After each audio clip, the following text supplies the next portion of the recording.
यादें तुम्हारी हमेशा दिल में रहेंगे, सपनों की तरह आंखों में चमकेंगे। दोस्तों की जो कड़ी बड़ी है यहाँ, वो सदा हमारे साथ चलेंगी जहाँ जहाँ।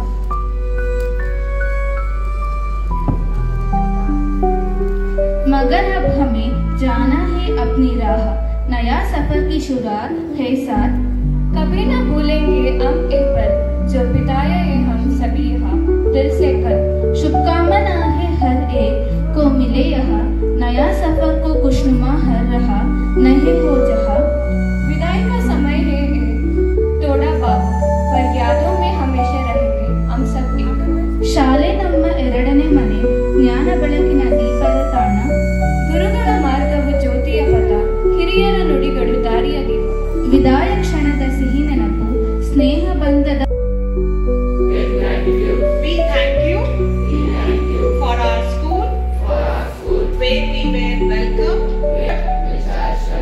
and united us for the wisdom and knowledge by you. We thank you, Lord, with our hearts filled for the values and ideals we learned in this great institution for the cause of our education. We thank you, Lord, with our hearts filled with gratitude.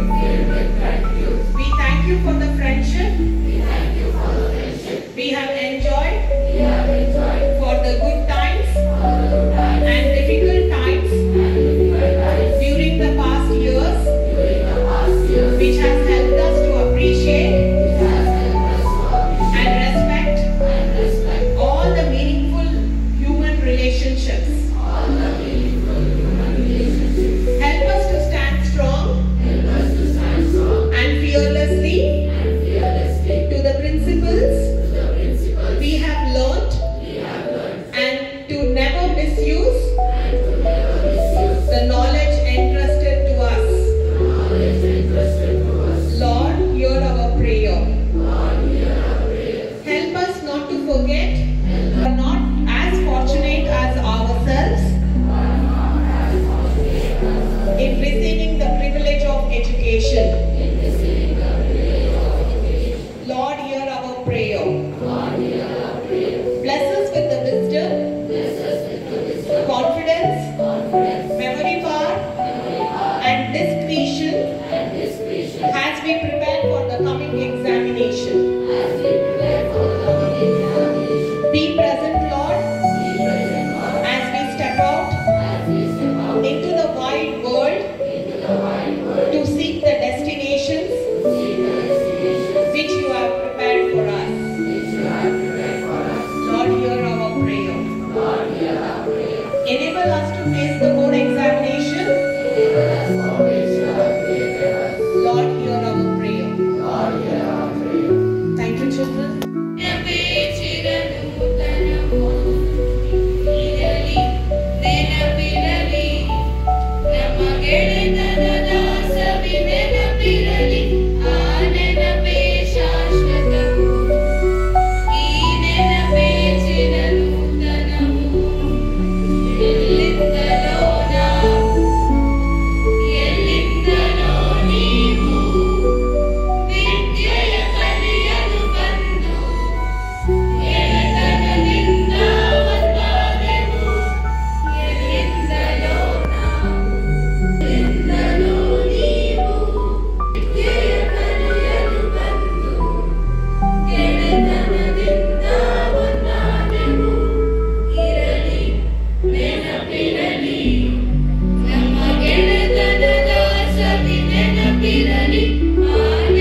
grateful that you have provided me a brief opportunity to introduce myself and also share some thoughts about what you can become and what you should be really looking for.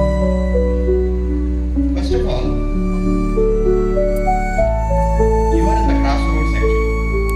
When you have come out of your tents, you are almost in the crossroads. What are these crossroads? See, you know that whatever you have studied or whatever you have done is something as a basis for your future career. But what is the type of planning that we are doing for that career? Or what is it that we are trying to do for ourselves? Maybe, let us say, 40 or 50 years of our useful life. I think that's one thing you should think very deeply and also see that you get equipped for this particular. Now let us try to see how we guide ourselves in our careers. Of course, you are in the 12th, let's say in 2 years' time. At that point of time, I think the best advice that you will get is that you should go for a CAT, you should go for a NEET, you should go for some kind of a thing which is very attractive to people. And I think we should also be able to expect that all the students who jostle for this particular thing may not be able to make the mark. Of course, the results that come out of NEET, for example, just about 0.2% of them who take the tests, they are really successful. What happens to the rest? It is not something what you do as a trial and error kind of thing. It is too much of a waste of time for you. So what should be done for it?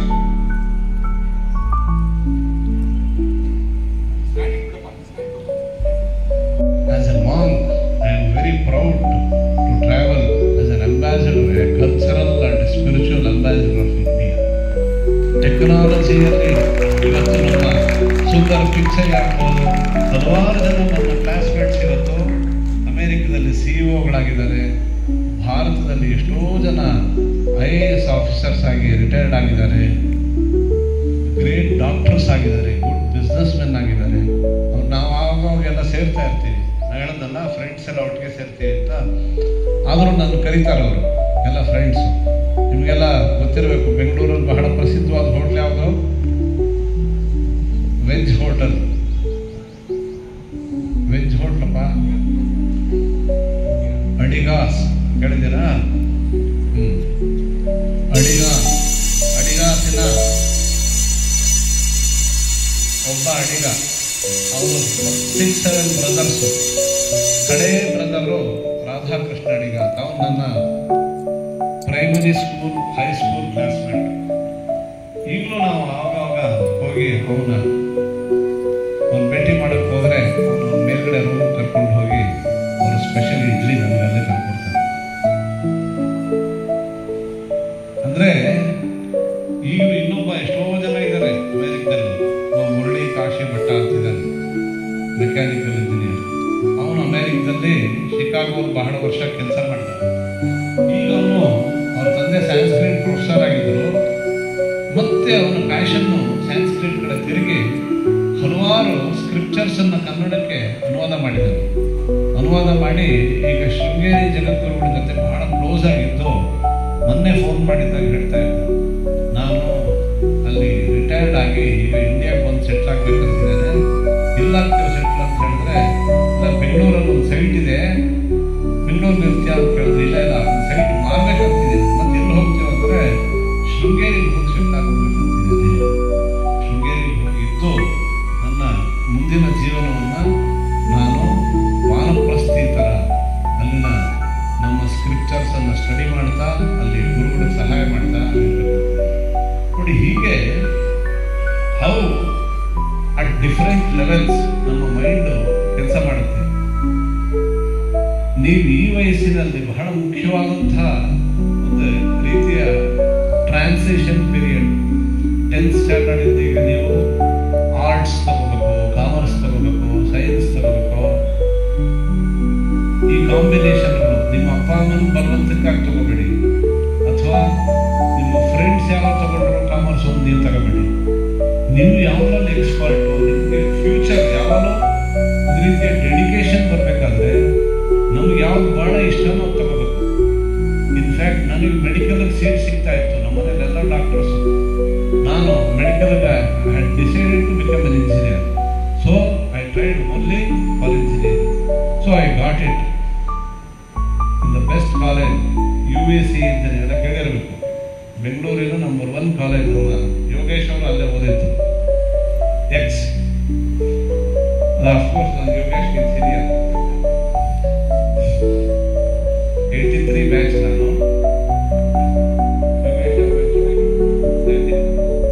Junior. ಅಂದ್ರೆ ಏನೇನು ಬೇಕಂತ ನೀವು decide ಮಾಡ್ತಿರೋ ಒಳಗಡೆಯಿಂದ ಅವಾಗ ಒಂದು special motivation, inspiration ಒಳಗಡೆಯಿಂದ ಬರುತ್ತೆ. ಅದರಿಂದ B firm in your decisions and stick and dedicate. C, decision is one thing, dedication is very important in student life. Dedication ಅಲ್ಲಿ ನೀವು ನಮ್ಮ UAC ಮುಂದೆ ಬೋರ್ಡ್ ಇದೆ, ಒಂದು ವಿಶ್ವೇಶ್ವರಯ್ಯನವರು ಅವರ ಒಂದು ಟ್ಯಾಗ್ ಲೈನ್ ಇದೆ. ಅವರು ಅದರಲ್ಲಿ ಡೆಡಿಕೇಶನ್ನೇ ಪ್ರಧಾನವಾಗಿ ಸಜೆಸ್ಟ್ ಮಾಡಿದ್ದಾರೆ. ಯಾವುದೇ ಫೀಲ್ಡು ವಿಶ್ವೇಶ್ವರಯ್ಯನವರಂತಹ ಇನ್ನೊಬ್ಬ ಇಂಜಿನಿಯರ್, ಇನ್ನೊಬ್ಬ ಸಿವಿಲ್ ಇಂಜಿನಿಯರ್ ನಮ್ಮ ದೇಶ ಯಾಕೆ ಇಡೀ ವರ್ಲ್ಡೇ ನೋಡಿಲ್ಲ ಅಂತ ಗ್ರೇಟ್ ಇಂಜಿನಿಯರ್, ಜೀನಿಯಸ್. ಅವರು ಯಾರು ಬೇಕಾದರೂ ಗ್ರೇಟ್ ಆಗಬಹುದು ಅಂತ ಹೇಳಿದ್ದಾರೆ. ಹೇಗೆ? ಡೆಡಿಕೇಶನ್. ಯಾವುದೇ ಫೀಲ್ಡ್ ಸೆಲೆಕ್ಟ್ ಮಾಡ್ಕೊಳ್ಳಿ, ಡೆಡಿಕೇಟ್ ಮಾಡಿ. ಡೆಡಿಕೇಟ್ ಮಾಡಿದ ತಕ್ಷಣ ನಿಮ್ಮ ಇನ್ನರ್ ಎನರ್ಜಿ ಮ್ಯಾನಿಫೆಸ್ಟ್ ಆಗುತ್ತೆ. ಅದನ್ನೇ ವಿವೇಕಾನಂದರು ಹೇಳಿದರು.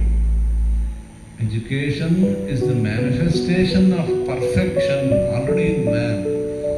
All knowledge is inside.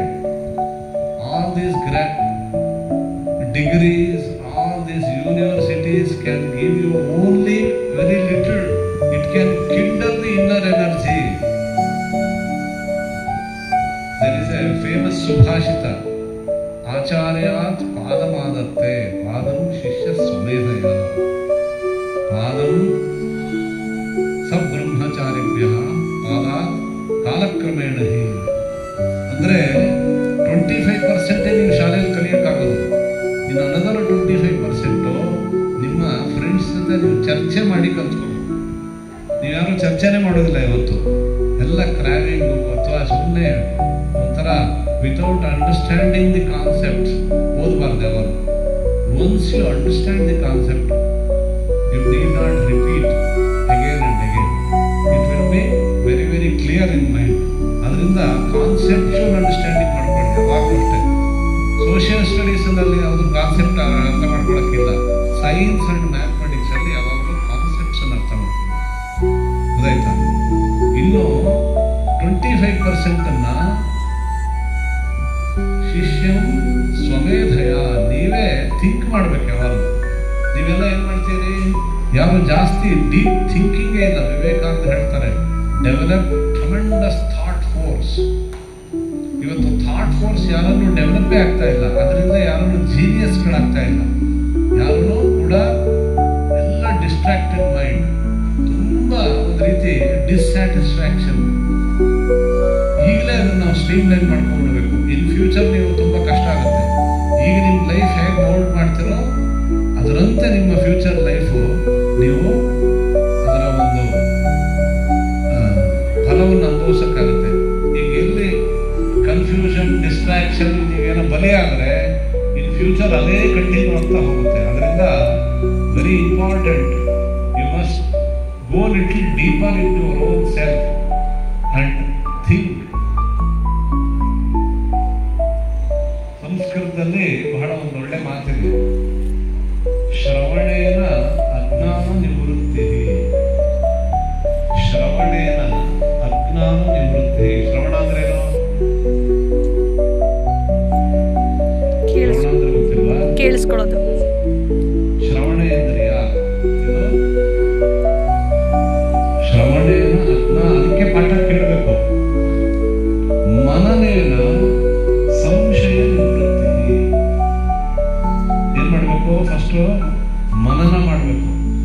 ಮತ್ತೆ ಮತ್ತೆ ಅದರ ಬಗ್ಗೆ ಮೆಲುಕು ಹಾಕಬೇಕು, ಕೇಳಿಸ್ಕೋಬೇಕು, ಮತ್ತೆ ಮತ್ತೆ ನಾವು ಅದನ್ನ ಚರ್ನ್ ಮಾಡಬೇಕು ಒಳಗಡೆ. ಅವಾಗ ಎಲ್ಲ ಡೌಟ್ಸ್ ಹೋಗಿ ಟೀಚರ್ನ ಕೇಳಬೇಕು, ಡೌಟ್ಸ್ ಕೇಳಿ ಮತ್ತೆ ಡೌಟ್ಸ್ನೆಲ್ಲ ಕ್ಲಾರಿಫೈ ಮಾಡಬೇಕು. ನಿಧಿಧ್ಯಾಸೇನ ವಿಪರ್ಯಯ ನಿವೃತ್ತಿ. ಅದ್ರ ಬಗ್ಗೆ ನಿಮಗೆ ಕ್ಲಾರಿಟಿ ಬರಬೇಕಾದ್ರೆ ನೀವು ಇನ್ನೂ ಡೀಪಾಗಿ ಹೋಗ್ಬೇಕು. ನಾವು ಏನ್ ಮಾಡ್ತಿದ್ದೇವೆ ಇವತ್ತು, ಬಹಳ ಸೂಪರ್ಫಿಷಿಯಲ್ ಆಗಿ ನಮ್ಮ ಎಜುಕೇಶನ್ ಸಿಸ್ಟಮ್ ಇದೆ. ಇಂಜಿನಿಯರಿಂಗು ಅಷ್ಟೇ, ಎಷ್ಟು ಪ್ಯಾಥೆಟಿಕ್ ಕಂಡೀಷನ್ ಅಂತ ಹೇಳಿದ್ರೆ, after getting E engineering degree he will undergo 6 months training in any company. What is the need? Instead he can do PUC and go to directly training and he can start working. Engineering knowledge ಆಗಲಿ, of course medical knowledge ಬೇಕಾಗುತ್ತೆ, medical ಓದಲೇಬೇಕಾಗುತ್ತೆ. Engineering system ನಮ್ಮಲ್ಲಿ ತುಂಬ worst condition ಇದೆ. Actually we don't learn. ಇವಾಗ medical ಹಾಗೆ ಆಗಿದೆ ಅಂತ ನಾನು ಕೇಳಿದೆ. ಹಿಂದೆ ಎಲ್ಲ ಫಸ್ಟ್ ಇಯರ್ ಅಲ್ಲ ಅವ್ರ ಅನಾಟಮಿ ಲ್ಯಾಬ್ ಇರುತ್ತೆ, ಅವ್ರಿಗೆ anatomy they will learn by dissecting the dead bodies ಎಲ್ಲ. ಈಗೆಲ್ಲ ಸಿಮ್ಯುಲೇಷನ್ ಚೇಂಬರ್ಸ್ ಹೋಗ್ಬಿಟ್ಟಿದೆ. Simulation they don't actually cut anything through the computers. They will learn all those things because lack of dead bodies, availability of dead bodies. ಯಾರು donate ಮಾಡ್ತಿಲ್ಲ. ಹಿಂದಿನ ಕಾಲದಲ್ಲಿ body donate ಮಾಡೋದು, ಕೆಲವೊಂದು ಈಗೂ ಡೊನೇಟ್ ಮಾಡ್ತಾರೆ. ಅಂದ್ರೆ if actual learning doesn't happen, in a truer sense we cannot say that we are educated. ಅದರಿಂದಲೇ ನಮ್ಮ ಭಾರತದಲ್ಲಿ ಇವತ್ತು ಹೈಯೆಸ್ಟ್ ನಂಬರ್ ಆಫ್ ಎಂಜಿನಿಯರ್ಸ್ ಇದ್ದಾರೆ, ಹೈಯೆಸ್ಟ್ ಡಾಕ್ಟರ್ಸ್ ಇದ್ದಾರೆ. ಆದರೂ ಭಾರತದ ಪರಿಸ್ಥಿತಿ ನೋಡಿ, ಎಷ್ಟು ಪೇಟೆಂಟ್ ಇದೆ ಭಾರತದಲ್ಲಿ, ಬಹಳ ಕಡಿಮೆ. ಎಲ್ಲ ಸರ್ವಿಸ್ ಪ್ರೊವೈಡರ್ ಕಂಪನೀಸ್ ಎಲ್ಲ, like our Infosys, Wipro, all these companies ಸುಮ್ಮನೆ ಕತ್ತೆ ಕೆಲಸ ಮಾಡ್ತಾ ಇದ್ದಾರೆ. ಯಾವುದೇ ಒಂದು ಪೇಟೆಂಟ್ಗಳು ಇಲ್ಲ. Honorable guest, Shri Mohd sir, for gracing this occasion and making this occasion more meaningful to all of us. His Holiness, he's been our mentor and a guide to all of us. He guides us to walk on the path of righteousness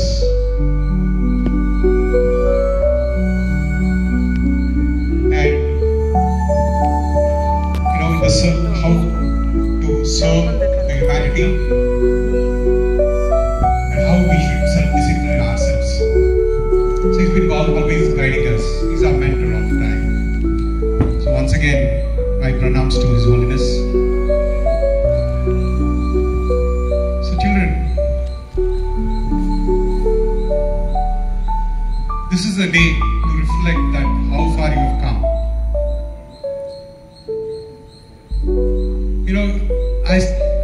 I still feel that you all came yesterday to the school. I could see all of you, your parents holding your hand and getting them as a young kids, as a nursery kids to the school. It's like yesterday to me. And you had a lot of curiosity, a lot of energy, and a lot of dreams that you all walked in. And over the years, you have shaped yourselves, accumulated knowledge, built in a character value system for yourself, and developed a character for yourself, and you are growing. So I'm really happy about that. You are one of the finest batch that we have seen in the school. I'm really proud of it.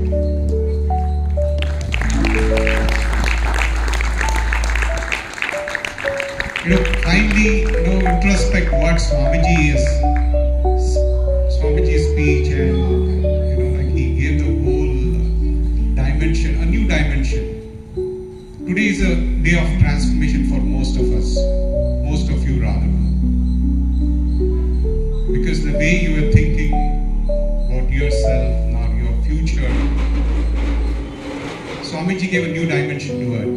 So please dwell upon it. When you go back home, introspect yourself, as Swamiji said.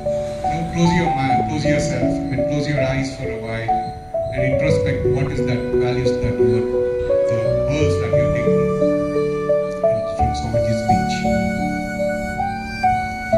For the teachers, I extend my heartfelt gratitude to all of you.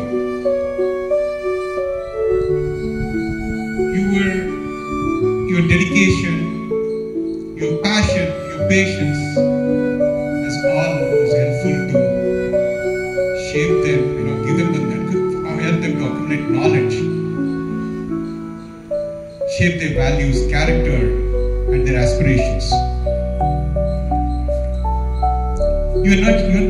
All teachers, I'm really proud of the teachers of this school, because you're not just a teacher, you're not just an educators.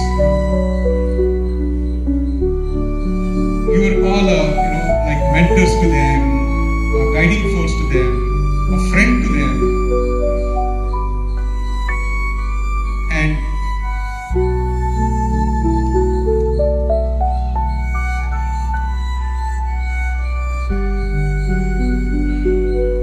and you're all role models to them. So I congratulate you on this auspicious day, and we are really proud of you. All the teachers, you definitely have shaped them well.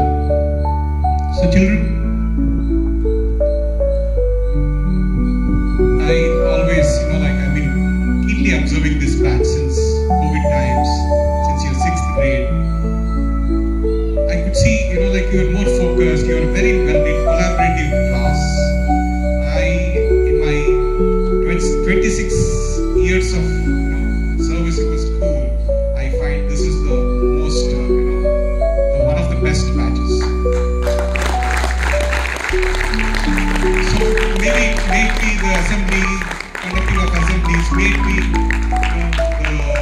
the school committee leadership, maybe conducting of Independence Day or conducting of school festivals, maybe your presentation of on the school day, or maybe sports, NCC, or any other competitions. You put your heart and soul to it.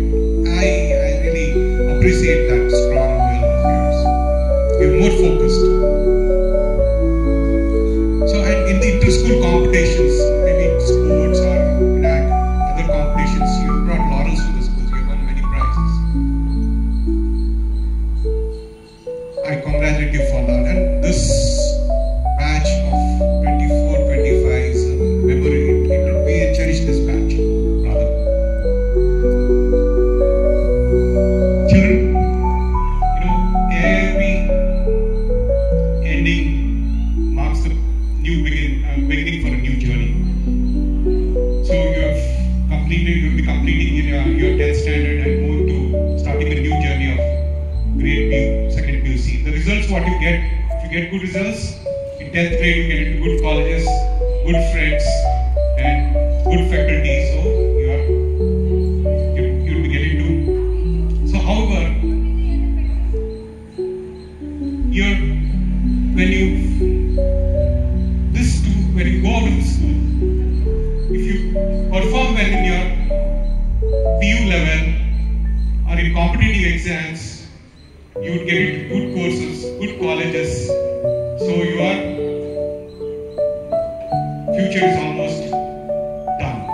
Your career is accomplished. So now, coming to is a most crucial year for you, as Swamiji was telling you. This coming 2 years of your PUC 1 and 2, any stream you take is the most crucial year for you. Your dedication, your focus, and your hard work, if in that 2 years, will decide, your career or your, how you want to be your path in the future life. So please be focused on these 2 years. So remember, this school was your second home, and the teachers and we all were your second parents.